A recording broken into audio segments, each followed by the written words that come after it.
Well, I'm back. Just got out of the chiropractor getting aligned. Yes, I went to the chiropractor really early in the morning. I like going early, just to get it over with, man. You know, why spend all day feeling uncomfortable, walking around, discomfort, all that stuff, and then do it at the end of the day. Just get it over with in the morning.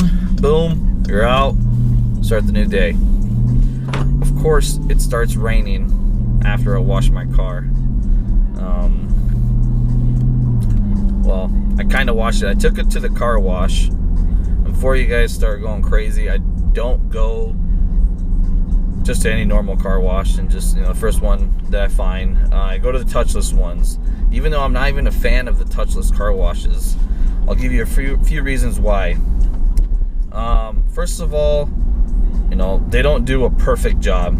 It always feels like their pressure washers that are automated are really, really soft. They don't really get too crazy in there. Obviously, they have to do their rotation and all that stuff, but also the foams that they use, and I've heard it from several different people.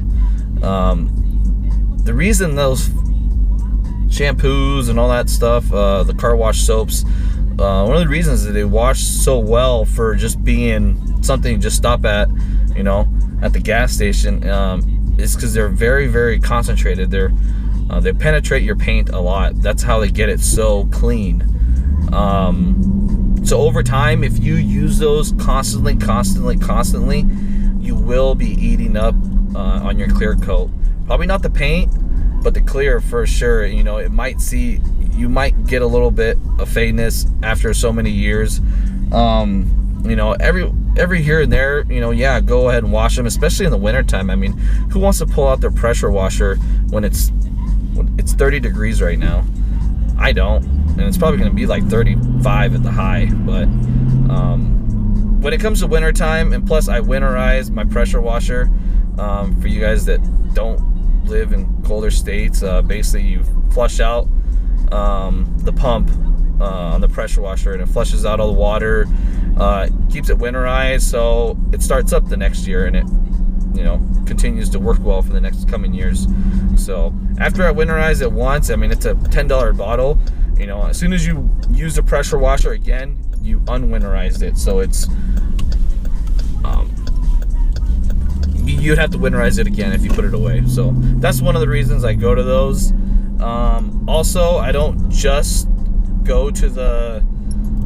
leave it like that when I go to the automated touchless car washes. I take it back home. I'll have to show you guys my inventory of detailing supplies I got, but one of the coolest things I got, and I just bought it not too long ago for this reason, it's a waterless wash from Chemical Guys.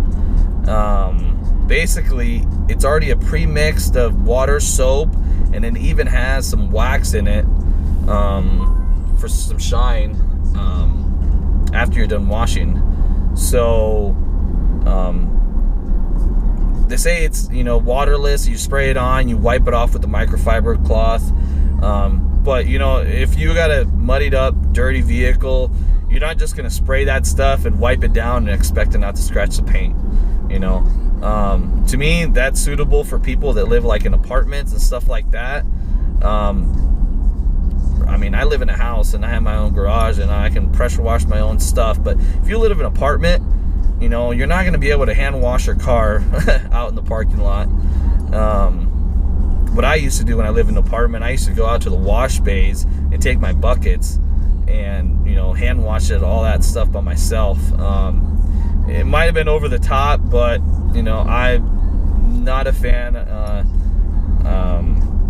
of those car washes that are not touchless, because there's that guy that just went off-roading with his big bogger tires, just before you, muddied up and stuff like that. Yeah, it's got sprayed down, but all that mud, all that gunk didn't just come off right away. No, it got rubbed off by those flappers that are going to clean the rest of it off. And those flappers, they don't change them out as soon as they someone goes and washes their car. No, they might get rinsed off or something like that by the water that's going down, but those flappers and those towels are gonna that's washing that guy's car, they're gonna come wash your car right afterwards. So any leftover debris, dirt, all that stuff, it's gonna get put on your car next. It's all abrasive stuff, so as soon as it makes contact with your car, it's scratching it. It might not leave like a deep, crazy scratch, but it's gonna leave a lot of imperfections. It's not gonna look pretty for sure, and so that's why I'm not a big fan of non-touchless car washes. So yeah, like I said, what I did is I took my car to the touchless car wash. It did an okay job.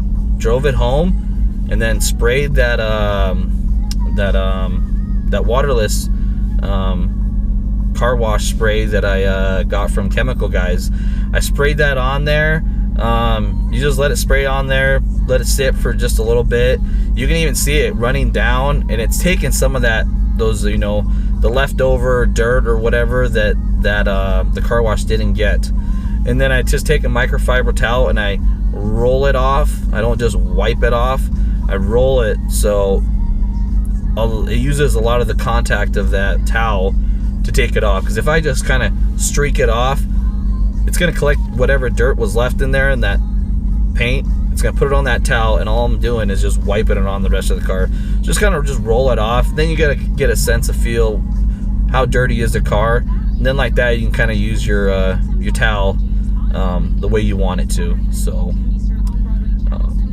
that's how I wash my cars, or I'm going to start washing them. Before I used to just take them to the touchless car wash all winter long, and just go from there. Another tip: watch the forecast. I unfortunately live in North Dakota, where, like I said before, we get winter 6 months out of the year. And, sometimes it won't snow for about like 3 weeks. Sometimes it'll snow every other day. The thing is with the snow, as soon as, especially out here, they're pretty good at keeping up with the maintenance with snow and snow removal and de-icer. As soon as snow contacts the ground, they got those de-icer trucks driving around. As soon as they drive around, that snow is turning into slush and mud and just salt they put on there. So, you're going to drive by that road that's all de-iced out. Yeah, it's good to drive on, but your freshly clean washed car that you just took 2 hours cleaning on the weekend is just going to get gunked out. So, I try to time my car washes, accordingly. Even in the summertime, like, why would I take 4 hours to detail my car on on a weekend when it's gonna rain the next day? I had to learn it the hard way. Obviously, guys that that know detailing know what I'm talking about. So it just depends, where you're living at, what's your situation, and I love having a clean, nice car. I love taking the time, wash my car, take care of it. It just, I don't know, it gives me a sense of pride of ownership, taking care of something, especially when something like this, that it's not cheap. There's a couple of ways to better your car washes and stuff like that, make it easier.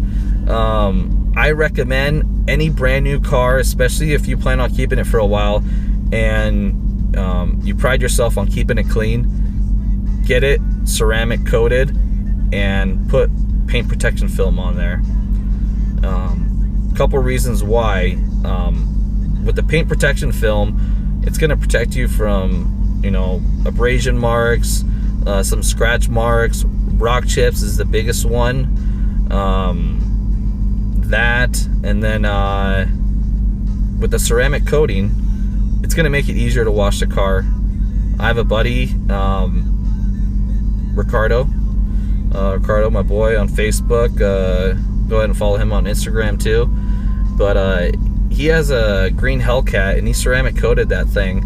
And every time I seen that thing, he just wash it, spray it down, it just clean like nothing. Like, I couldn't believe it. It always stayed clean, even though you always garaged it and all that stuff. I was so surprised how clean it was. Every time I seen it, every time I pull it out on the weekend, it looked like it just came out of the detailing shop. But he just sprayed it off and just wiped it down with some kind of what I had, a waterless wash wax. But I think he had like some quick detailer spray. But yeah, that's a big thing. Ceramic coating, it's expensive, I'm not gonna lie, but I mean, really, you know, guys that plan on getting something like this brand new, you just spent $85,000 to $90,000 on a Jeep TrackHawk. Why wouldn't you spend the extra $3,500 to get a ceramic coated? You know, maybe another $4,000 to $5,000 to get a full paint protection film wrap. I mean, it's kind of a no-brainer. And one other thing I forgot to mention before I started editing these videos and ended them earlier, smash that like button. Just smash it. And then subscribe, all right? I need them scripts all the way up, all right? Gotta catch me them big YouTube stars. No, just kidding. Anyways, guys, peace, deuces.